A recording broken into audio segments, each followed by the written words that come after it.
aqui mais uma vez. Estamos aí nesse curso de psicopatologia e estamos pautando o grupo dentro dos transtornos do neurodesenvolvimento. Dentro dos transtornos do neurodesenvolvimento, hoje é a vez de falarmos do transtorno específico de aprendizagem. Então, vamos pautar essa discussão mais na descrição do transtorno, pouco na explicação do porquê, que a gente está como foco DSM-5. Então, nosso objetivo vai ser levar aí a uma reflexão. Muito bem, o transtorno específico da aprendizagem, né, ele é um transtorno neuroevolutivo, é produzido aí por interações em questões evolutivas e também ambientais, que tem um impacto no cérebro, né, afetando a sua maneira de perceber, de processamento da informação verbal e não verbal. Então, no decorrer do desenvolvimento do sujeito, né, por questões evolutivas e ou ambientais, o sujeito não processa nem informações verbais não verbais. O que caracteriza esse transtorno é a dificuldade muito persistente, principalmente habilidades acadêmicas, no que refere-se ao aprender, né? Podemos especificar aí fatores de leitura, de expressão escrita, de cálculo matemático, e isso vai começar geralmente no período do desenvolvimento que é compatível para a aquisição de tais habilidades, mesmo que a capacidade intelectual dessa criança esteja a contento, esteja dentro dos fatores esperados. Crianças geralmente que apresentam um transtorno específico de aprendizagem vai ter dificuldade aí para acompanhar o processo dos seus colegas, dos seus pares, em alguns assuntos. É bem possível que pode ter em algumas disciplinas que eles são melhores do que os outros, mas nas disciplinas geralmente relacionadas a questões verbais, questões matemáticas, ele vai ter aí alguns problemas. Portanto, essas habilidades acadêmicas vai ficar comprometida, e dentre o comprometimento, podemos colocar aí como a forma de leitura, que é conhecido como fluência de leitura de palavras ou frase. A gente pode aí colocar na escrita, um problema na escrita, que vai estar lá no DSM como expressão escrita ou ortografia. Temos ainda questões como cálculos, né? Então, como já citado, né, o transtorno ele gera insucesso escolar e gera sofrimento significativo na vida social, na, na capacidade na sensação, né, que tem de autocompetência da criança, e gera sofrimento aí real e significativo. Diante desse sofrimento real e significativo, é um papel do profissional, então, né, nós como profissionais, fazer aí um diagnóstico diante dessas dificuldades acadêmicas. O que não podemos esquecer, tem até um vídeo no canal, é que a gente, quando fala de dificuldade de aprendizagem, a gente está falando de um mix maior, que pode ter questões psicossociais, né, questões de material básico para suporte de aprendizagem. O transtorno específico da aprendizagem ele é um dos fatores que podem ser causadores, mas não é o único. Então, quando a gente fala de dificuldade de aprendizagem, a gente está falando de uma gama muito maior. O transtorno específico de aprendizagem, ele, como diz o nome, ele é específico, né? Ele é muito pontual. Pode vir com comorbidades, pode ser confundido com algum outro problema de transtorno. E é hoje que nós vamos falar aí dele, né? Conhecer um pouquinho sobre seus critérios diagnósticos, algumas particularidades.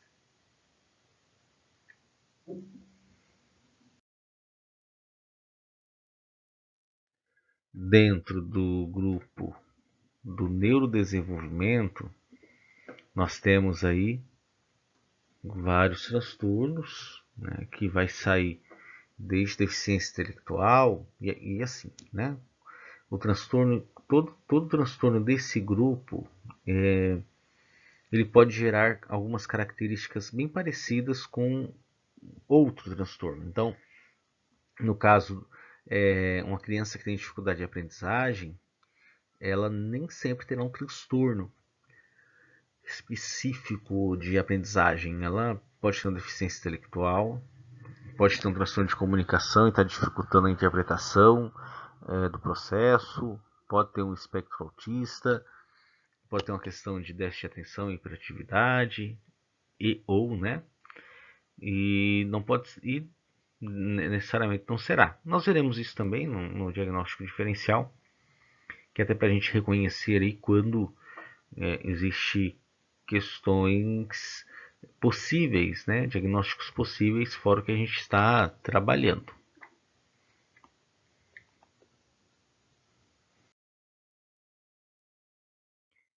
Dentro do critério diagnóstico do transtorno de aprendizagem, nós temos os critérios A, B, C, D, com especificadores e também com gravidade. Então, a criança ela vai no processo, né, diagnóstico clínico, psicodiagnóstico, ela vai ser enquadrada em um ou ambos, obedecendo as questões básicas e assim. Questões características diretas de aprendizagem A e B. C e D são outros critérios. Especificadores são outros fatores, né, que é para direcionar melhor qual é o tipo de limitador, e a gravidade é o nível de dificuldade apresentada decorrente do critério. O DSM-5 ele tem uma característica no seu diagnóstico que é uma combinação do DSM-4, né, para transtorno de leitura, de matemática, de expressão escrita, de aprendizagem, sem especificação e um único diagnóstico. Ele fecha o que antes era todo separado, ele fecha em um. Os termos do DSM, os déficits, né, que são encontrados no DSM de aprendizagem, eles são direcionados, né, como leitura, expressão escrita, matemática. E existe o especificador para você colocar. Então, ele é um grupo só com um especificador direto e com nível de gravidade. O manual ele vai observar que dislexia é um termo equivalente. Isso deixa claro, mas a gente percebe que não é o usual, não é o oficial. Então ali é colocado a dislexia com um termo alternativo para designar aí a um padrão de dificuldade de aprendizagem, no qual existe uma deficiência no reconhecimento preciso e fluente de palavras. Também a dislexia envolve a decodificação precária e habilidades ortográficas aí bem abaixo, bem precário. O que a gente pode observar é que descalculia ele é um termo alternativo e vai se referir a um padrão de deficiência que tem relação com fatos aritméticos, com a forma que essa criança processa a informação numérica e a forma que ela executa cálculos. O que nós temos hoje de dados, né, fora a questão diagnóstica, que a maior parte das crianças que possuem uma dificuldade de leitura vai ter também problemas e dificuldades aí no processamento de som de fala. E isso não tem relação nenhuma com consciente de inteligência, com QI. No DSM, a gente não tem um critério diagnóstico para um transtorno específico de aprendizagem que vai comparar a deficiência com o QI. Né? Ele não faz essa relação. O que nós temos de consenso é que crianças que apresentam algum tipo de problema de aprendizagem, leitura, né, que seja, ela tem uma dificuldade às vezes em fatores específicos, né? Vamos colocar como fonemas, capacidade de identificação de caracteres. Alguns estudos, né, que a gente pode ver que alguns estudos epidemiológicos encontra-se aí alguns perfis. Então, são 4. Né? Então, a gente pode ver que eles delimitam lá o primeiro com uma leitura fraca, o segundo uma linguagem fraca, o terceiro uma matemática fraca e o quarto uma combinação de matemática e leitura fraca. Estima-se que 70% das crianças que têm algum tipo de deficiência nesse sentido que apresenta esse tipo de critério. Algumas pontuações na memória de curto prazo mostram características sobre o perfil de linguagem, que geralmente é fraca. Então, quando a criança tem um perfil de memória, né, de curto prazo, com algum déficit, ela também vai apresentar uma dificuldade grande aí em outros fatores. Então, até agora a gente introduziu o assunto, falamos sobre os critérios diagnósticos, quais são os critérios, nós não detalhamos, né, nós não descrevemos. Então, para deixar claro, são 4 A, B, C, D com especificadores e a sua gravidade.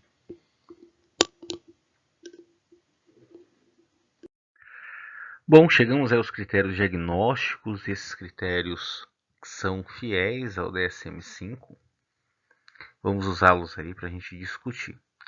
Nós temos aí no critério A, e eu citei lá atrás que o critério A e o critério B são os principais descritores de comportamentos, tá? E limitações. Então no A diz assim, uma dificuldade na aprendizagem e no uso de habilidade acadêmica. Isso é geral,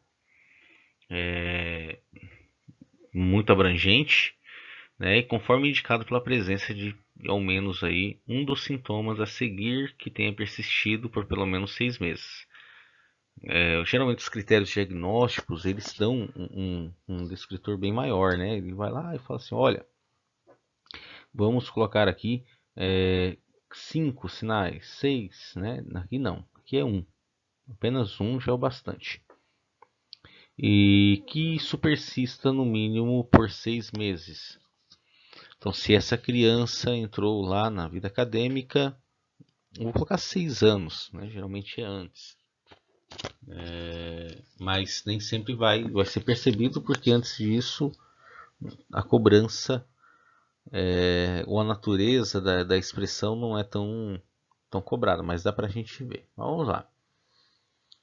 Entrou idade escolar, depois de 6 meses, né, a escola vai percebendo, né, que não acompanha o ritmo e algo específico ela vai sinalizar. Mesmo havendo intervenções, tá? Então ele diz assim, tem que ter uma dificuldade de aprendizagem acadêmica, de habilidade acadêmica, tem que ser persistente e tem que ter, e mesmo com intervenção, não pode ter, não melhorou, né? Então não é aquela criança, ela não foi feita nenhum tipo de intervenção e já fazer o diagnóstico, não pode, ela tem que ter aí esse aspecto. Então no 1, nós temos aí leitura de palavras de forma imprecisa, então dificuldade de ler, ou palavra isolada, não consegue ler em voz alta, lê de forma incorreta, lenta ou hesitante. Essa criança pode estar apenas adivinhando as palavras e tem dificuldade de soletrar. A gente chama de comportamento compensatório. Isso acontece e a gente tem um modelo, né, de ensino hoje. É um modelo diferente, um modelo construtivo, né? Bem aí com influência de Paulo Freire. A gente no passado tinha uma aprendizagem um pouco diferente, era um pouco mais metódica, baseada aí na cartilha, né, Caminho Suave. Então aprendia-se letras, sílabas, e aí conjunto de sílabas, palavras, frases, até chegar ao texto em si. E aí o método hoje não, é diferente. E às vezes, né, criança que apresenta uma dificuldade na leitura, ela pode apresentar essa dificuldade, porque hoje não se ensina por pedaços, né? Entende-se que nós podemos sim aprender com um todo. Isso, claro que não é o texto, a gente não dá o texto, né? Mas não é tão detalhado. E vai carecer, talvez, aí no caso, uma intervenção com a metodologia de aprendizagem um pouco diferente. Então, quando essa criança ela às vezes decora uma palavra, ela sabe o que aquela palavra significa porque ela decorou a imagem da palavra. Muito interessante. Mas se ela consegue decorar a palavra é porque ela sabe ler, não. Não é a mesma coisa. A fluência na leitura é uma outra coisa, tá? 2, tem aí dificuldade para compreender o sentido do que é lido, tá? Ela lê, mas ela não entende. Então, ela não faz relação, ela não tem inferência naquilo, a interpretação da leitura ela não existe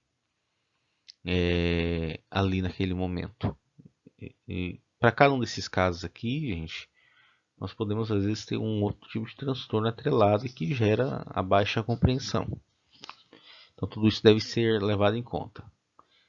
Então se ela tem já tem o diagnóstico, né? A gente tem lá né? Dos sintomas. Se ela tem o 2, já tem. Se ela tem o 1 e o 2, vai entrar no diagnóstico 1 e o 2. No terceiro aí, número 3, relata uma dificuldade para ortografar, né, o escrever. Ela omite palavras, substitui vogais, consoantes. E nessa dificuldade, a gente tem que ver se não existe nenhuma limitação motora, de visão, né? Para a gente entender o que está acontecendo ali no momento de transferência de informação, né, que é a aprendizagem. Então, o critério A, ele envolve, né, todos esses fatores, 1, 2 e 3. Continuando dentro do critério A, nós temos aí o 4, com a dificuldade na expressão escrita, erros gramáticos, ele diferente do passado, ele não esquece, ele tem erro gramatical, não organiza, ele não consegue colocar as ideias mentais para a folha. No 5, ele tem uma dificuldade para dominar o senso numérico, fatos numéricos, então ele entende números, sua magnitude, de forma insatisfatória. Conta com os dedos, ele não consegue abstrair, né, a imagem concreta e fazer mentalmente uma sequência numérica, uma correlação, e acaba se perdendo aí dentro dos cálculos.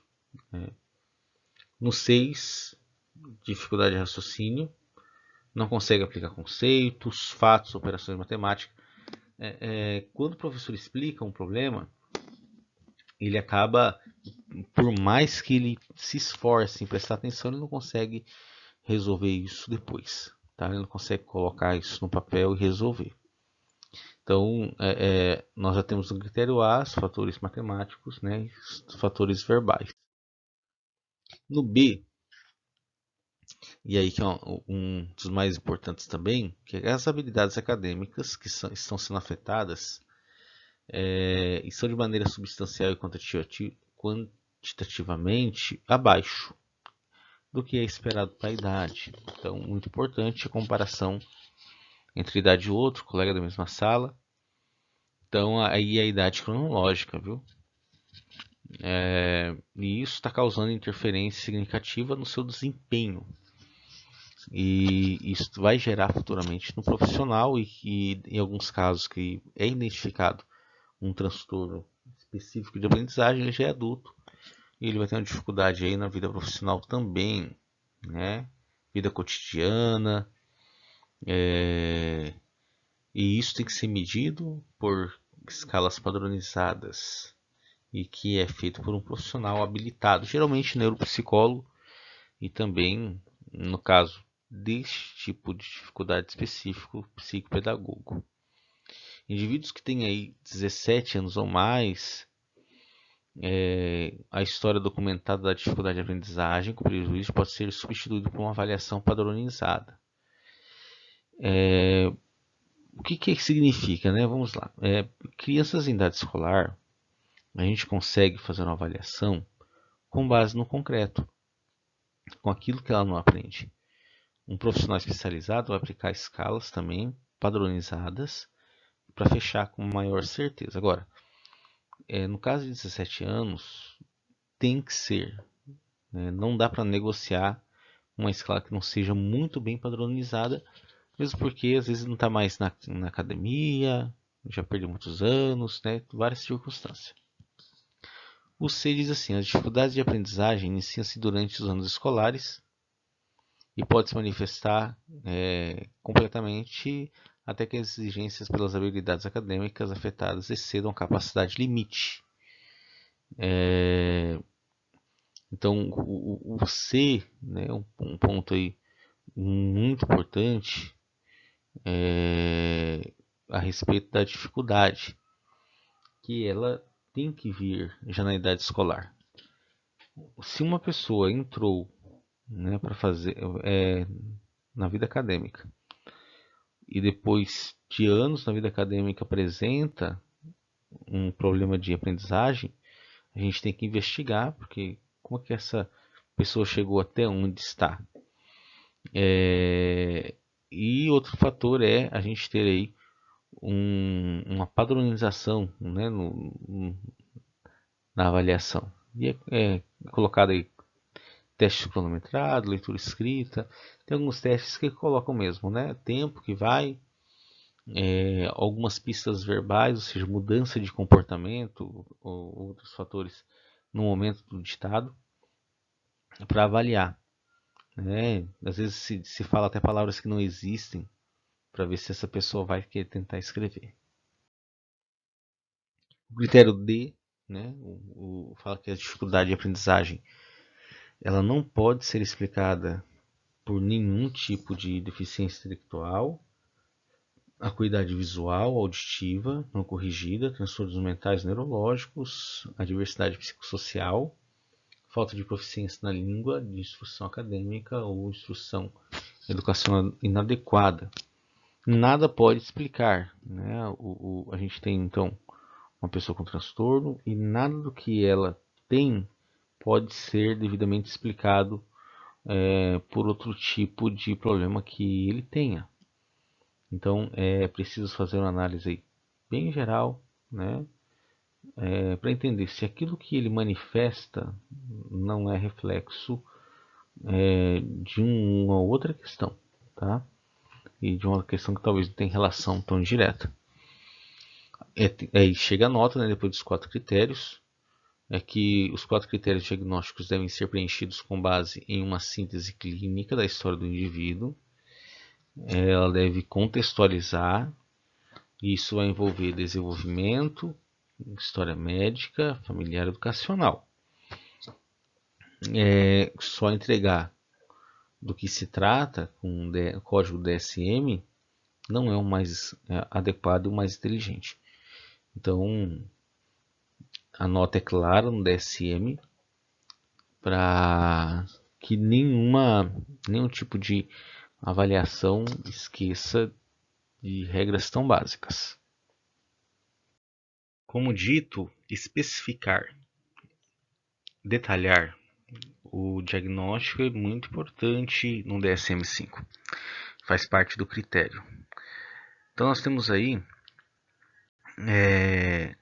um exemplo, né? No caso de especificador, como o com prejuízo na leitura. Então, o prejuízo na leitura ele vai envolver precisão, velocidade, fluência, compreensão.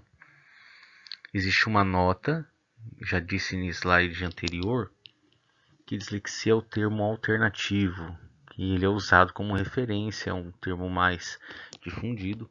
Geralmente os pais não trabalham com um termo diferente desse, nem os profissionais, na sua maioria, que estão diretamente ligados na atuação profissional. Então nós devemos especificar. Então no primeiro especificador aqui relatado, nós estamos falando com prejuízo na leitura, porque daí eu tenho que colocar que não é o conjunto, ele não está apresentando todos os fatores, ele apresenta especificamente esse. E se tivesse outro, né, a gente iria então pautar o outro também, especificar, para ficar claro, né, qual seria a demanda de intervenção do profissional sobre esse sujeito. A dislexia, então, ele é o termo que nós utilizamos mais frequentemente no ambiente escolar. Então, o professor, quando o profissional fala, olha, dislexo, ele já entende que o que está a apresentação sintomática dessa criança é a dificuldade mesmo na precisão da leitura, né? Então, isso vai referenciar desde aspectos de velocidade, de fluência e de leitura. A dislexia ele é uma referência a um padrão de dificuldade de aprendizagem que tem como característica o reconhecimento, a dificuldade de reconhecer de forma precisa e fluente as palavras, e também como decodificar ou dificuldades na ortografia.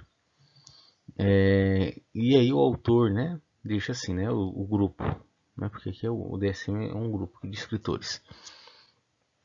Se o termo dislexia for usado para especificar esse padrão particular de dificuldade, é importante também especificar quaisquer dificuldades adicionais que estejam presentes, tais como dificuldade de compreensão leitora ou de raciocínio matemático. Por isso que os termos mais alternativos e que são utilizados por todos podem às vezes descaracterizar totalmente o nosso diagnóstico. O que se faz hoje, né? A gente vê. Então, quando a criança tem autismo, ele é autista, tá? Mas que tipo de autista? Que comorbidade? Que grau? Ele tem um transtorno de aprendizagem? Da aprendizagem? Tem, tá? Mas qual? É dislexo? Não. Tem que ser mais específico, tem que conseguir abranger aí maiores detalhes, porque senão a gente não vai conseguir caminhar. Tá? Então, às vezes você vai ser referido lá no diagnóstico como dislexo e não vai pautar todos os detalhes, porque cada caso é um caso. A dislexia em uma criança não é igual em outra. E especificar faz toda a diferença. Nós temos um outro especificador, que é na expressão escrita. Bom, o autor não traz, né, mas tem alguns profissionais que chamam de disgrafia, que é uma precisão, prejuízo na precisão ortográfica, precisão na gramática e na pontuação. Falta clareza ou organização da expressão escrita. A criança fala e entende muito bem. O que lhe é apresentado, ela consegue manifestar com muita tranquilidade o entendimento disso. Agora, na necessidade de colocar isso em palavras escritas, ela não consegue. Ela não tem uma precisão quando precisa expressar.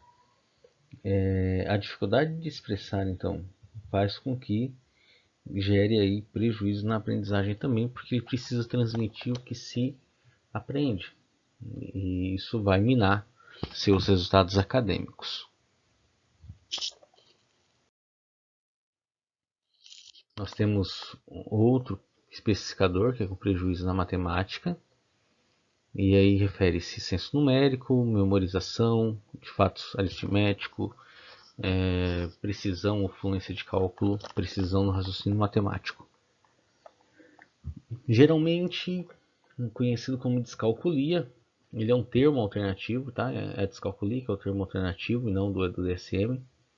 E ele refere-se a um padrão de dificuldade caracterizado por problemas no processamento de informação numérica, dificuldade de aprender fatos aritméticos ou realização de cálculos precisos ou fluentes. Se esse termo descalculia ele for utilizado para especificar esse padrão particular de dificuldade matemática, é importante também especificar quais dificuldades adicionais que estejam presentes. E é citado no DSM como dificuldade de raciocínio matemático ou precisão na leitura de palavras. Tudo aquilo que se tem fora, né, do diagnóstico da descalculia tem que ser adicionado ali para detalhar o que existe de prejuízo acadêmico, de prejuízo mental dessa pessoa. Então, especificar é um das necessidades para se fazer um diagnóstico do transtorno de aprendizagem. A gente vai ter que especificar a gravidade atual, e ele começa desde uma gravidade leve, moderada, leve. Ele vai falar assim, ó, que algumas dificuldades em aprender as habilidades em um ou dois domínios acadêmicos, mas com gravidade suficiente leve que permita o indivíduo ser capaz de compensar o funcionamento. Ele está dizendo assim, não é a quantidade de especificadores de transtorno que vai dizer que ele é mais grave ou não. É o tamanho do prejuízo. Ele pode ter dois, mas e ter um prejuízo baixo, e diante de um prejuízo baixo, ele vai ser considerado leve. No moderado, mediano, existe uma dificuldade acentuada em aprender habilidades em um ou mais, né? Não precisa ser, então, ser moderado não está na quantidade, está no impacto causado, e a gravidade neste caso é isso. O que pode gerar uma confusão aos leitores é que quando a gente vai criar um diagnóstico para enquadrar essa pessoa que nós estamos avaliando, nós podemos confundir com a quantidade de critérios e achar que isso é alto. Uma criança pode ter descalculia, disgrafia, né, qualquer outro tipo de transtorno dentro desse grupo e ser muito leve. Ele tem muitos, mas tudo em grau leve. Então aqui não é pela quantidade, é pela intensidade. No grave, a dificuldade é grave em aprender habilidades, fatos, né? Isso vai afetar o domínio acadêmico. O indivíduo não consegue acompanhar as habilidades de ensino. Para que ele caminhe, né, vai ser necessário um ensino individualizado. Então, quando a família se depara com uma notícia de um transtorno dessa natureza, ela já vai correr para arrumar profissionais para dar suporte, porque realmente é uma dificuldade grande e que precisa de muito amparo de profissionais habilitados.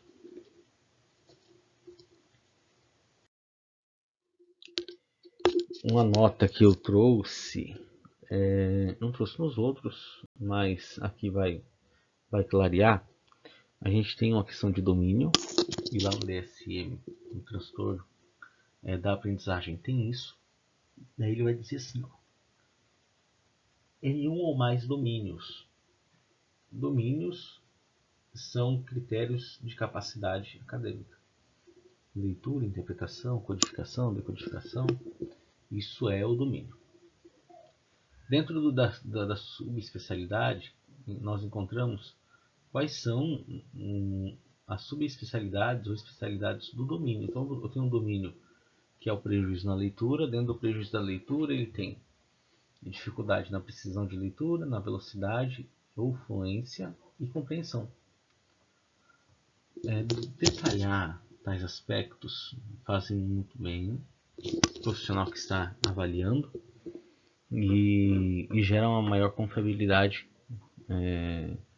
do cliente com a gente e, claro, obviamente, um bom retorno às atividades. O nosso papel, então, é deixar isso bem claro no momento que nós estamos avaliando. Eu pergunto assim, Matheus, a gente tem teste para tudo? E eu falo assim, teste para todo tipo de transtorno, variação, né? Não temos. Nós temos testes específicos para construtos específicos. E aí a gente vai poder utilizar. Nós carecemos ainda de alguns modelos aí de testagem para evoluir, né, no processo de diagnóstico de um transtorno desse.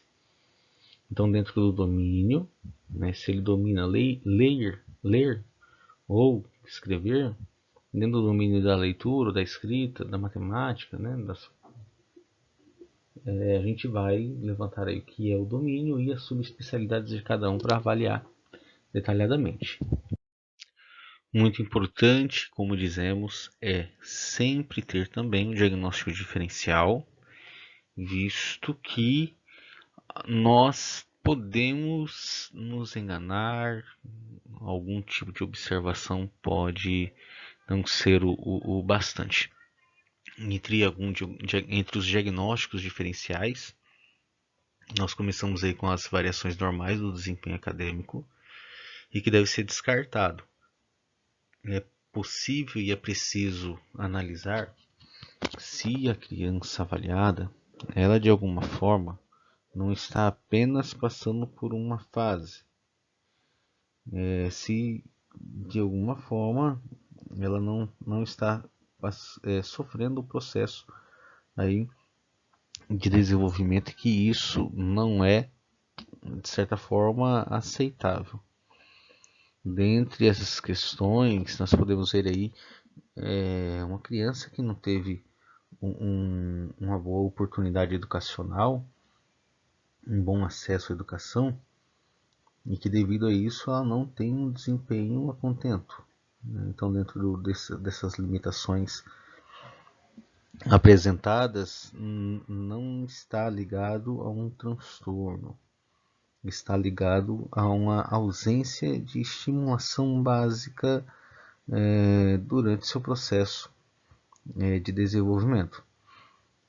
Neste caso, nós iremos então descartar, né, qualquer tipo de dificuldade aí relacionado a isso. Então, se por um acaso existe uma dificuldade, nós iremos então verificar, né? Se existe algum motivo, às vezes, que pode justificar, né? Talvez fique muito tempo fora da escola, morava muito longe, né? Ela não teve estímulo.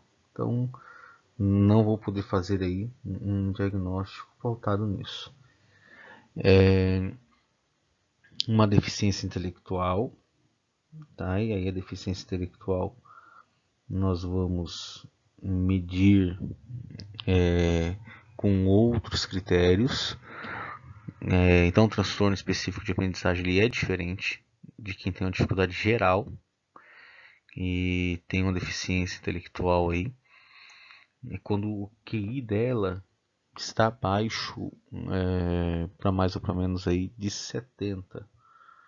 E aí ela não apresenta resultados significativos de aprendizagem, e é porque globalmente ela não aprende.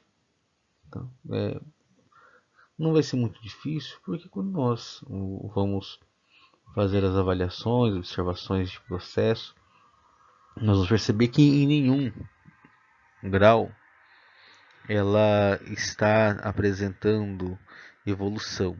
Então, mas uma criança ela pode ter um transtorno específico de aprendizagem em todos os aspectos? Pode, né? Como comorbidade. E necessariamente não ser uma deficiência intelectual. Então, as intervenções vão se repetir na maioria, mas isso não é o bastante, tá? A gente tem que descartar tais questões. A outra questão é dificuldade de aprendizagem devido a algum problema neurológico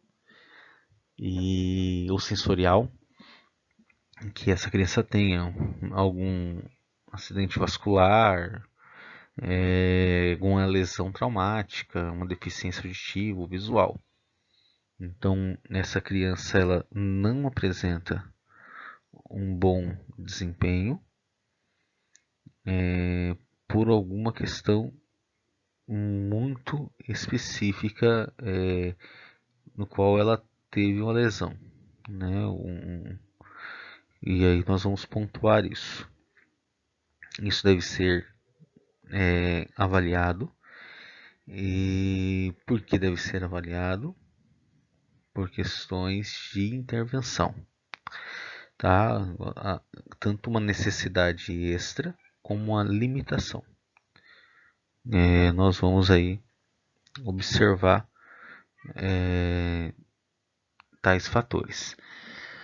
Bom, a gente tem transtornos neurocognitivos que sejam associados a neurodegenerativos, né?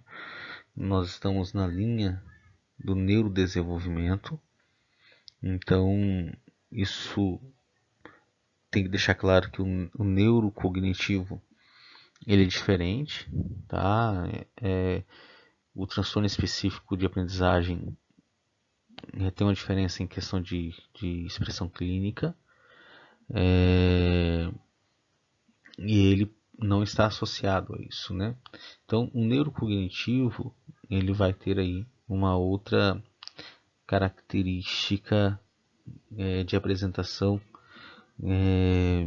sintomática, de origem, pode se parecer em muitas questões, tá? Mas ele deve ser aí desassociado como fator causal. Outro caso que a gente tem que trabalhar é o déficit de atenção e hiperatividade. Essa criança pode não estar aprendendo por fatores de atenção ou de hiperatividade, dos quais ela não consegue aprender. Então, se a aprendizagem dela é insuficiente, ela vai apresentar também dificuldades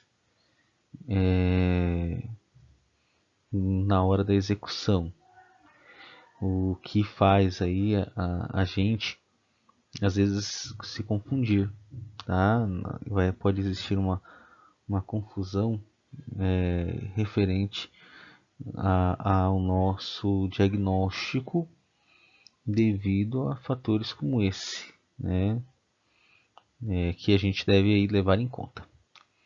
Outra questão, né, que nós temos são que tem que ser aí retirado, né, do nosso radar, são os transtornos psicóticos, né, e que ele também pode afetar domínios e capacidades do sujeito. Havendo uma dificuldade, né, alguma esquizofrenia, alguma psicose, pode haver um declínio funcional da cognição devido ao transtorno. E neste caso, então, cabe aí, né, uma observação. Então, são detalhes bem importantes que faz uma diferença geral, né? E essa diferença está pautada aí no processo interventivo, em todo o processo de construção, de leitura do caso, e que vai nos ajudar ou nos afastar de um bom resultado referente ao nosso caso, né? Então, nosso caso ele deve ser observado aí com muito critério, né? Com muito critério, com muito carinho, e eu digo a todo momento, diagnóstico diferencial é uma carta na manga, né? Pode nos colocar em um direcionamento bom ou pode nos afastar.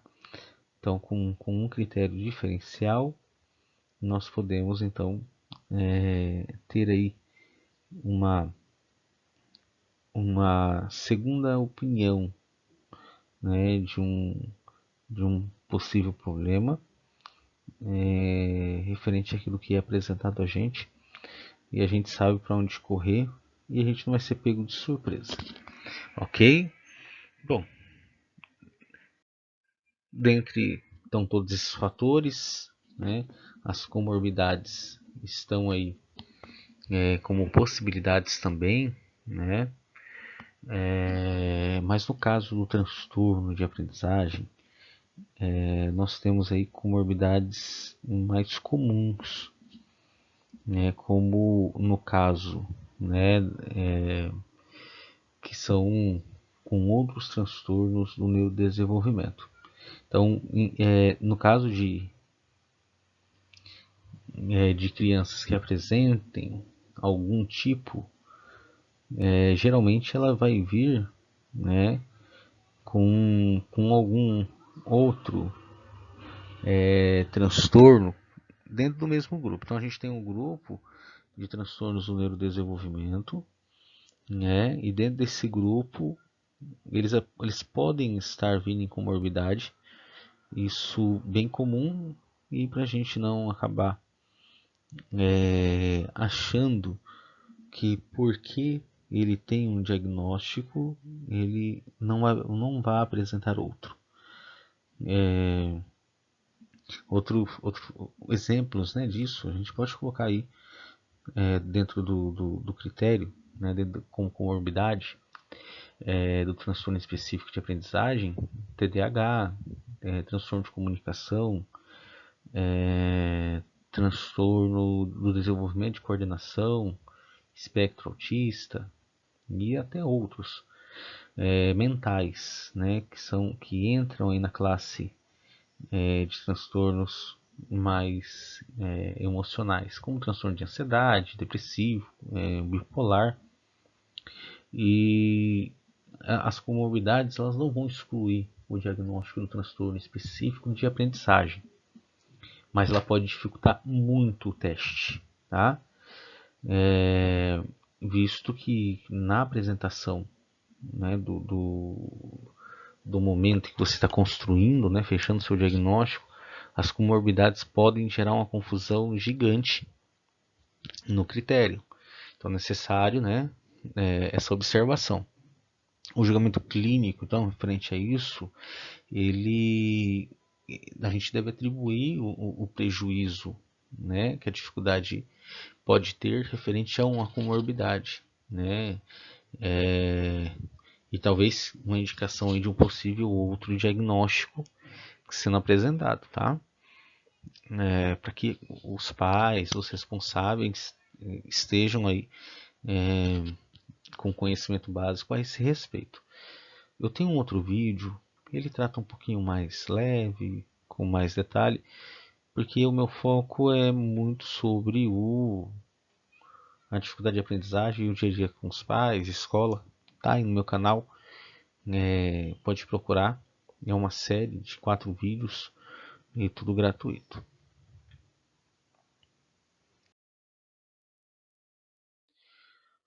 Bom, nós estamos chegando aí ao final. Eu já marquei, né, que na semana que vem quem vai entrar é o transtorno motor, né, esse tipo de transtorno que está dentro do grupo, né, dos transtornos do neurodesenvolvimento. E dentro desse transtorno do neurodesenvolvimento nós falamos sobre 90% deles, né? Semana que vem, eu queria que eu já lance aí o último. E lançando esse último, a gente fecha, né? A gente vai fechar esse pacote. Nós tratamos aí vários tipos, né, de transtornos já até agora. Então nós iniciamos lá com deficiência intelectual, depois falamos sobre transtorno da comunicação, do espectro autista, do déficit de atenção, falamos agora do específico de aprendizagem e dos transtornos motores. Para a gente fechar, o que eu quero deixar claro é que São 6, né, tipos de transtornos apresentados aqui. Dentre esses 6 tipos de transtornos, juntando, né, todos os tipos de transtornos, nós temos então uma carga horária bem maciça, bem rica, e que essa carga horária, né, ela, ela pode compor uma, uma formação básica, né, para você.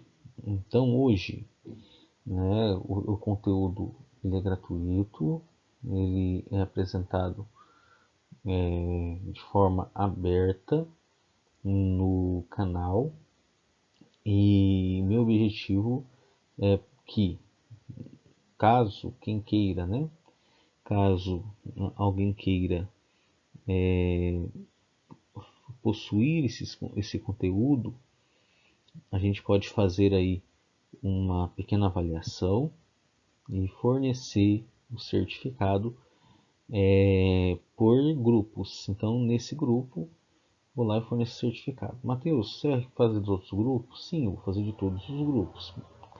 No caso de todos os grupos, se eu quiser depois juntar todos, pode? Não pode. Né? Então, você pode também juntar todos os grupos e fazer um certificado só com a carga horária mais maciça. O que nós temos aqui, né, de carga horária, nesses 6, ele soma aí, creio que praticamente 10 horas de curso já, só nesse grupo. Então, semana que vem eu termino. Na outra semana eu estarei começando outro grupo. É um grupo mais denso, que eu digo assim, porque ele é um grupo mais específico no critério diagnóstico, e dentro desse critério diagnóstico nós vamos afinar, né, a nossa relação com o DSM-5.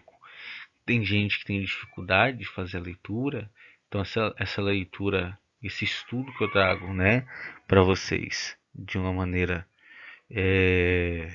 mais leve, acaba ajudando um pouquinho a todos, tá? São vários transtornos, né? E a gente daqui 15 dias, 20 dias aí eu começo os transtornos da esquizofrenia e outros transtornos psicóticos. Nós vamos falar sobre depois bipolar, depressivo, ansiosos, né? Tudo isso para amadurecer mais ainda a tua capacidade de interpretação. Desde já, obrigado a todos.